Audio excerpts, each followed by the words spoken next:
Hunniford appeared on Good Morning Britain earlier today with hosts Charlotte Hawkins and Kate Garraway. The trio discussed Cliff Richard's trial, which saw him win in a privacy case against the BBC. He won damages amounting to £210,000 after BBC News filmed a police raid on his house following allegations of historic abuse. Richard was never arrested or charged for the said crimes. Following on from the outcome of the trial, Hunniford reflected on what the ordeal has done to her close friend. She explained, "I was sitting right behind Cliff in the court and I sort of expected when the judge said he won. I expected something like an immediate reaction of joy, but I was quite surprised.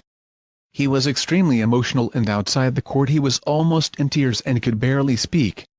You've got to remember this has been 4 torturous years and £4 million of his own money for lawyers. It's just been a total build-up, so I don't know how the relief will affect him. I think it will take a while to seep in that this is really over."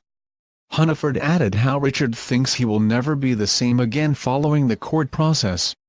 She added, "I was talking to him last night and asked him, 'How are you feeling after a day now of having won the case?' and he said, 'You know, Glo, I don't think I'll ever be quite the same again.' We understand the very serious impact that this has had on him," the statement said.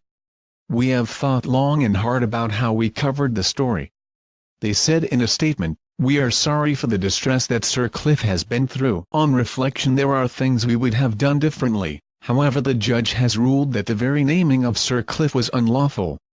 So even had the BBC not used helicopter shots or ran the story with less prominence, the judge would still have found that the story was unlawful, despite ruling that what we broadcast about the search was accurate."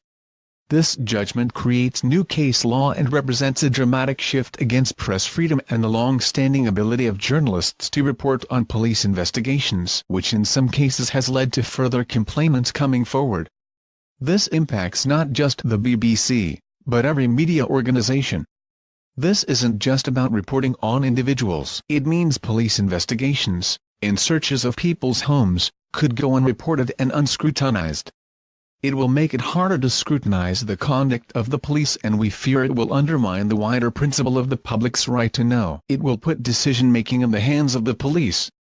We don't believe this is compatible with liberty and press freedoms, something that has been at the heart of this country for generations. That is why the BBC is looking at an appeal. Good Morning Britain airs weekdays on ITV from 6 a.m. For all of these reasons, there is a significant principle at stake.